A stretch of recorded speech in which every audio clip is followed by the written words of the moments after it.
यहाँ पर हमारे पास एक डेटा है जिसमें प्रीफिक्स, फर्स्ट नेम और लास्ट नेम है। हमारी रिक्वायरमेंट यह है कि इन सभी सेल डेटा को एक सिंगल सेल में कंबाइन करना।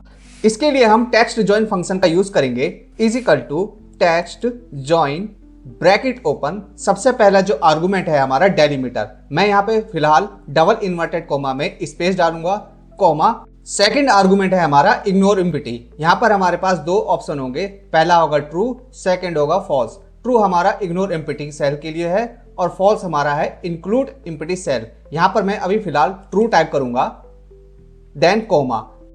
अब हम उन सेल्स का रेफरेंस देंगे जिसे हमें कंबाइन करना है। सबसे पहला है हमारा A2 comma B2 comma C2 bracket close enter. आप देखेंगे कि टेक्स्ट जॉइन फंक्शन ने प्रोवाइडेड सेल डेटा को एक सिंगल सेल में कंबाइन करके हमें दे दिया है। अब हम इस सेल के डेटा को ड्रैग एंड डाउन करेंगे तो आप देखेंगे कि हमारा आउटपुट रिटर्न होके एज ए सिंगल सेल में दे रहा है। अब हम इस फंक्शन को अगेन F2 प्रेस करके एडिट मोड पे ले जाएंगे। इस बार हम सेल का रेफरेंस 1 बाय 1 ना देख के एज ए रेंज प्रोवाइड करेंगे, जो कि होगा हमारा A2 से लेकर C2 तक का रेंज। एंटर। आप देखेंगे कि जो हमारा आउटपुट है सेम रिटर्न करके दे रहा है।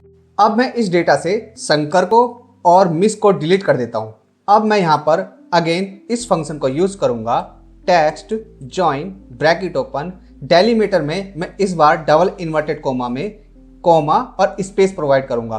देन यहां पर हमारे पास टू ऑप्शन थे, इस बार मैं फॉल्स करूंगा, इंक्लूड एम्प्टी सेल्स। यहां पे फॉल्स लिखूंगा, कोमा।